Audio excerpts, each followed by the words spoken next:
Bonjour à tous et bienvenue sur Bref Frontier RPG. Donc tout d'abord excusez-moi pour le retard sur l'analyse des unités. J'ai eu un empêchement professionnel en fait. J'étais en déplacement jeudi, vendredi et samedi, donc j'ai pas pu mettre la vidéo en ligne. Donc elle a un peu de retard.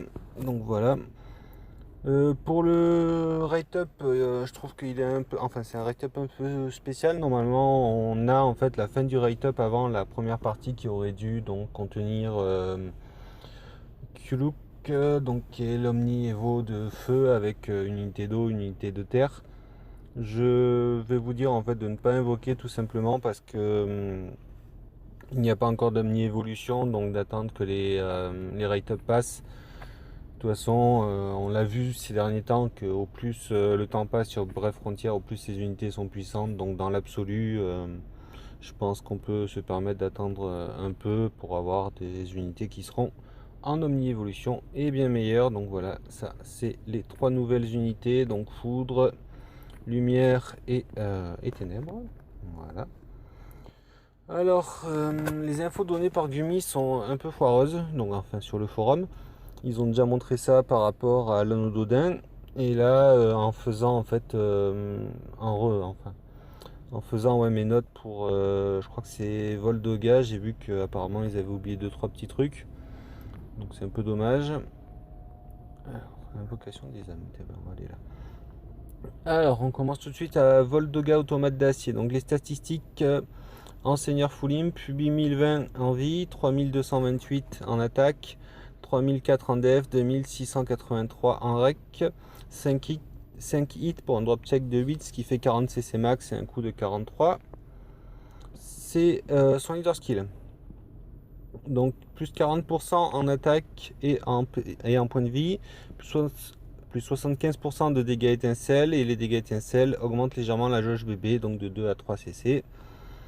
Son extra skill, donc il gagne 50% de dégâts étincelles et il augmente l'attaque bébé de 100% au tour suivant après 2 étincelles.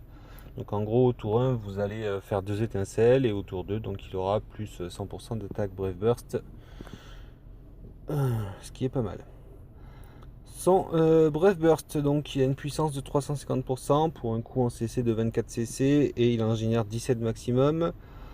Donc c'est une attaque de foudre sur tous les ennemis, supprime toutes les afflictions, annule toutes les afflictions pendant 3 tours, annule les réductions d'attaque de def et de rec pendant 1 tour.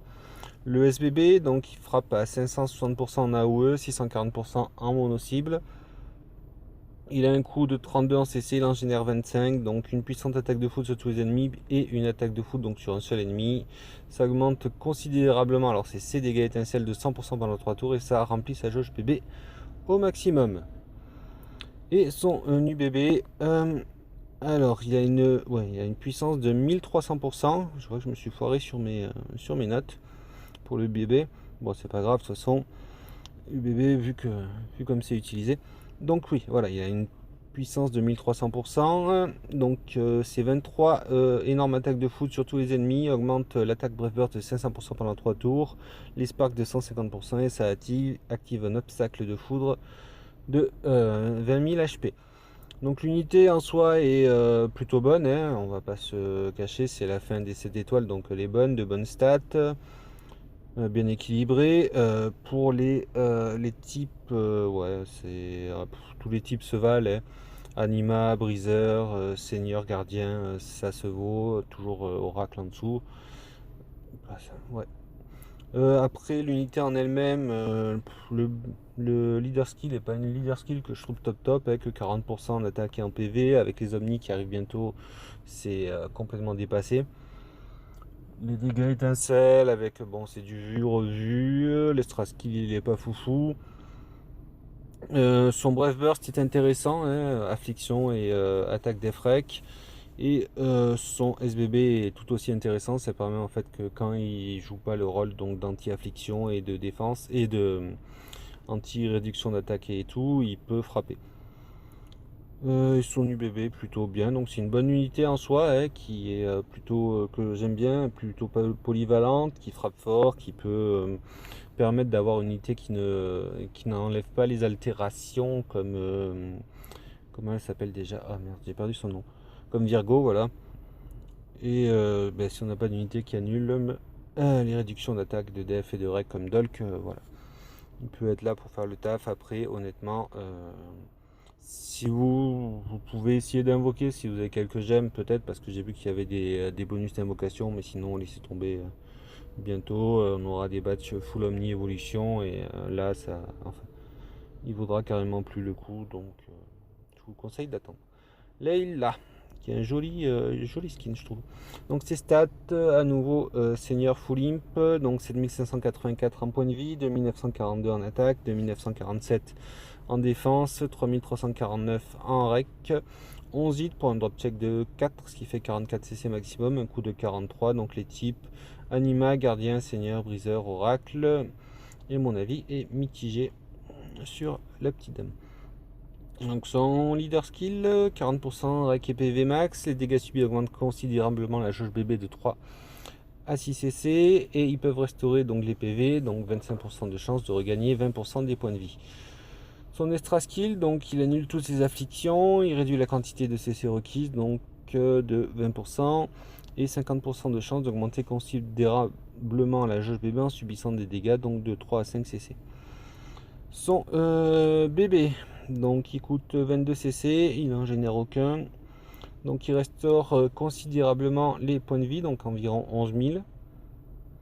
Il supprime toutes les afflictions et restaure elle pose en hôte pendant 3 tours, qui est à peu près à 5000 5000 PV. Les dégâts subis augmentent la jauge bébé, et possibilité donc pendant 3 tours de donc 20% de chance de récupérer 20 à 25% des PV. Donc voilà, c'est la partie heal. Ensuite la partie donc du SBB, il frappe à 560%, il coûte 25 CC, il en génère 18. Donc 18 puissante attaque de lumière sur tous les ennemis, réduction probable de l'attaque de la def pendant un tour, donc 30% de chance de réduire de 50%. Elle augmente considérablement l'attaque en fonction de la règle pendant 3 tours, et 20% de chance de faire des coups critiques étincelles pendant 3 tours. Et enfin son UBB, donc il frappe à 1300%, il coûte 30 CC, il en génère 22 maximum, donc c'est 22 attaques de lumière sur tous les ennemis, avec une énorme réduction de l'attaque et de la def, donc moins 80% pendant 2 tours, et 33% de chance de faire de réanimer les unités KO, donc à 100% des points de vie, avec une augmentation de la rec. Donc alors, si mon avis est mitigé, c'est parce que en fait l'unité n'est pas une omni-évolution, ce qui est con, alors qu'on sait que les omni-évolutions, ils sont en train de crier sur tous les toits qu'elles arrivent. Là, un leader skill, alors que le seul point qui est dommage en fait sur son leader skill, c'est que c'est 40% de rec. Je trouve que c'est vraiment dommage ça, enfin la rec.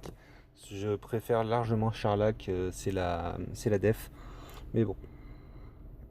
Sinon, il est pas trop mauvais, hein. On gagne, enfin, on a de la jauge bébé, on a des PV, et le petit côté chance. L'extra skill est plutôt pas mal, hein. L'annulation des afflictions, c'est bien, comme ça au moins on n'a pas besoin de lui mettre une sphère spéciale anti-affliction, et en plus, du coup, quand les leader skills sont désactivés, l'unité est toujours immunisé aux altérations d'état. Voilà. Et l'autre partie, c'est plutôt pas mal, et ça permet de remplir la jauge bébé. Donc après, c'est une unité qui est bien comme j'aime. Le Brave Burst est axé sur le soin, et le SBB, donc qui est plus chiant à lancer, frappe. Ce qui fait qu'en fait, on pourra se soigner. Ce que je reproche en fait à des unités comme Virgo, c'est qu'elle frappe en bébé et en SBB, ou des unités comme Irvis qui frappent en bébé. En fait, le problème c'est que des fois on n'a pas le SBB qui est rempli, donc du coup c'est un peu plus difficile. Tandis que là, par exemple, quand c'est le bébé qui fait office de soin, et on n'a pas besoin à s'embêter à aller chercher le SBB pour pouvoir lancer un soin ou autre. Là, du moment qu'on va lancer le bébé, on aura le soin, donc en plus il est plutôt complet, un heal, un hot, la récupération, donc la chance de regagner des PV quand on est frappé, c'est vachement utile pour ceux qui ont pour Heinrich par exemple, pour ceux qui l'ont déjà utilisé, c'est plutôt pas mal. Alors hop, je vais juste prendre une partie. Voilà. Ouais, les afflictions et l'augmentation de la jauge bébé, donc plutôt utile. Ensuite son SBB, donc qui va frapper, qui frappe plutôt bien d'ailleurs, et en plus qui a à nouveau un effet donc de réduction attaque et def, donc c'est toujours utile en combat. Plus en plus ce petit effet donc d'augmentation de l'attaque en fonction de la règle, donc 80% c'est ce qu'il y a de mieux. Et une chance donc de coup critique étincelle, donc c'est vraiment une unité que je trouve très bien à ce sujet là. L'UBB est plutôt pas mal. Après personnellement je préférais un UBB comme un Magena et compagnie qui permettent de mitiger en plus. Et voilà, en gros c'est une bonne unité. Le seul point noir c'est que c'est encore une 7 étoiles, et les 7 étoiles très très vite elles vont être dépassées dès qu'ils vont nous passer les omni-évolutions. Je pense qu'elles seront très très vite dépassées, donc peut-être pas au début, mais pendant un certain temps. Donc c'est pour ça que je suis mitigé, même si c'est une bonne unité. Et de toute façon, j'ai un petit faible pour les heals. Ensuite, donc on va terminer cette vidéo avec Zil. Donc ses stats en seigneur full imp. Donc 7741 points de vie, 3416 attaques, 2831 de def, 2824 de rec, 13 hits pour un drop check de 3, ce qui fait 39 cc, un coup de 43, les types anima, briseur, seigneur, gardien, oracle. Et mon avis est à nouveau mitigé par rapport à ce que je viens de dire. C'est à nouveau une 7 étoiles. De toute façon, il n'y aura qu'une omni-évolution dans le batch. Et c'est pas cette semaine. Donc son leader skill, plus 40% d'attaque et de points de vie. Il augmente l'attaque Brave Burst de 150%. Les dégâts étincelles augmentent la jauge bébé de 2 à 3 cc. Son extra skill, donc il ajoute au bébé et SBB l'augmentation considérable du taux d'apparition des CC et des CV de 35%. Donc c'est de 35% pendant 3 tours. Le bébé il coûte. Non, il est puissant à 350%, il coûte 26 cc, il en génère 19. Donc c'est 19 attaques en AOE, il augmente considérablement l'efficacité des CC, donc à hauteur de 40% pendant 3 tours. Il augmente la jauge bébé de 7 cc pendant 3 tours. Les dégâts étincelles augmentent légèrement la jauge bébé de 1 à 2 cc pendant 3 tours. Son SBB, donc 560%, un coup de 22, il en génère 40, donc 40 puissantes attaques de ténèbres sur tous les ennemis. Augmente la probabilité de vulnérabilité à l'étincelle, donc c'est 25% de chance d'infliger une vulnérabilité de 30% pendant 2 tours. Il augmente l'attaque de 140% et l'attaque bébé de 250%. Et enfin son UBB, 25 énorme attaque de ténèbres sur tous les ennemis, augmente l'attaque de 250%, les dégâts étincelles de 130%, et ça c'est pendant 3 tours. Plus les dégâts critiques de 300% pendant 3 tours. Les dégâts étincelles donc augmentent énormément la jauge bébé de 5 à 8 cc pendant 3 tours. Globalement, je suis plutôt déçu. Alors, je vais juste faire une petite ellipse. J'ai pas parlé des stats de Layla, mais elle a clairement trop de rec. Après, c'est un heal, donc anima, gardien, seigneur et briseur et oracle. Donc, parce qu'elle a vraiment, vraiment trop de rec. Alors, c'est ce qui fait la puissance de son heal, mais 11 000 PV, ça en comptant les CV et tout, là, vous atteignez facilement allez, 15 000 points de vie sans compter les CV, donc c'est pour ça, même 16 000, donc on peut se permettre de baisser ça. Donc voilà, on repasse sur Zil, les stats ils sont orientés en attaque, donc c'est pour ça que ouais, Anima et Briseur au même niveau, on va dire. Peut-être Anima parce qu'il a peut-être une règle un peu trop élevée. Donc son leader skill attaque PV, donc à nouveau c'est un leader skill qui fait que 2 stats, c'est ce que je trouve dommage. Ensuite il y a un petit effet donc de boost d'attaque avec un petit effet de remplissage de jauge bébé. Donc c'est deux petits effets qui peuvent bien se combiner. Après je pense qu'on peut trouver mieux. L'extra skill plutôt pas mal, ça rajoute un autre effet à ces bébés et ces SBB qui sont plutôt moyens. Son bébé, honnêtement, il est très très moyen. En fait, bon, ça fait du remplissage, c'est bien. Après, il y a d'autres persos qui sont utiles pour remplissage, qui font le taf peut-être un peu mieux. Quoique, il doit bien faire le taf, mais bon, personnellement, je vois pas trop en fait l'intérêt de son bébé, surtout quand on voit son SBB qui est quand même axé sur des hits et sur du buff. Donc ouais. D'ailleurs il est un peu pauvre, vulnérabilité à l'étincelle, attaque bébé. Ils auraient pu lui mettre d'autres buffs, surtout que là c'est bientôt la fin de cette étoile. Mais voilà. Et bien sur ce, on va finir donc sur Krantz. Alors je vais pas trop faire le donjon parce que j'ai déjà Krantz, j'ai déjà Avant et j'ai déjà... c'est qui la troisième? Pour qui on a voté? Je sais plus. Donc j'ai déjà ces unités, donc ça me sert à rien, je les ai même en double, donc je vais pas faire trop le donjon. Voilà, pour ce qui est des unités donc du batch d'Arthur, elles sont plutôt pas mal. Les effets qu'ils ont ajoutés via l'Extra Skill, donc la petite magie de l'Extra Skill les rend intéressantes. Après, il n'y en a aucune par contre qui casse vraiment la baraque.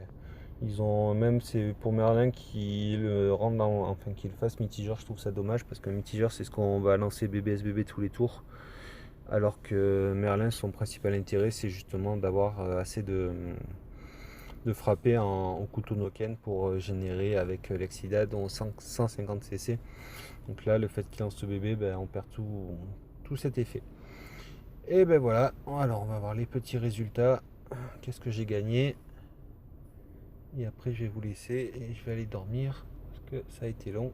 D'ailleurs vous avez dû le sentir dans la vidéo, donc je suis encore désolé si la vidéo a été longue et si j'ai fait des petites coquilles comme j'ai déjà eu fait dans les vidéos précédentes, je ne le cache pas. Voilà. Et essence de Krantz, c'est bien. On va pouvoir y retourner.